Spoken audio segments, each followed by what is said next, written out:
وانت بقى والمنطقه الشعبيه الاصيله امبابه. ايوه طبعا. يعني انا سامع طبعا ان دي كان جارك. هنيدي كان ساكن في اول الشارع، بس هنيدي ارقى شويه يعني.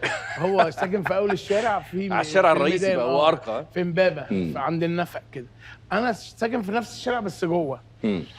يعني حتى مره حد بيكلمني قلت له على فكره انا بقالي 20 سنه بقى ماشي نفس الشارع اللي يمشيه هنيدي، بس انا لحد دلوقتي لسه ما وصلتش. لا انت وصلت وعلمت.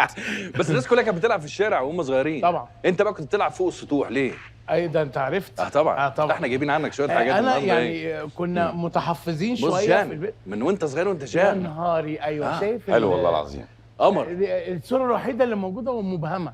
انت عايز واحد تاني، انت عايز واحد تاني. مش مصدق ان انت والله العظيم ما مصدق. لا يعني عايز لو جابوا لي الصوره دي قبل كده وحلفوا لي احمد فتحي عمري ما صدق. والله وانا مش مصدق. شكلك انا كنت متغير. ليه كده؟ ايه اللي حصل؟ لما انت يمكن من اللعب فوق والله. السطح. لا لا والله لسه قمر حبيبي بس والله. فوق السطح بتعمل ايه؟ تلعب ايه؟ عشان احنا يعني في الشارع بيلعبوا مع بعض اصحاب مع ما بعض. هو كلنا كنا في العماره.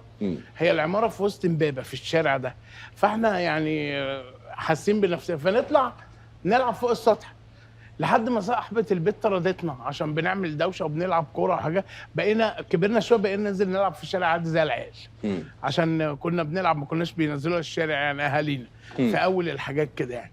بس عايز اقول حاجه، واحلى حاجه مغني برضو لما حد بيقعد يتكلم على طفولته والايام اللي اتولد فيها واتربى فيها مع اصحابه.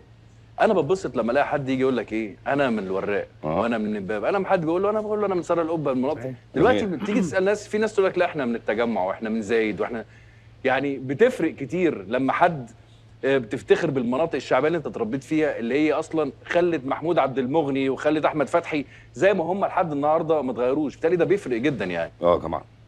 التجارب والحاجات اللي بتشوفها ولو خدناها حتى عملي، الذاكره الانفعاليه، انت بتشوف مواقف كتير بتمر عليك بتخزنها.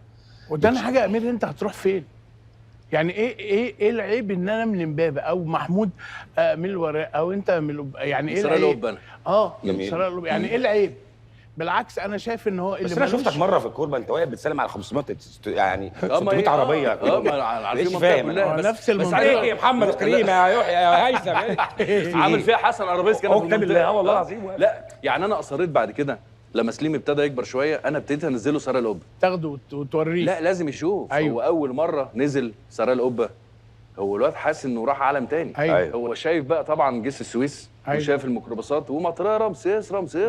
هو مش فاهم بيبن ده ايه. بيبن هو وقف كده عمال مستغرب بيقول لي هو ايه ده احنا فين؟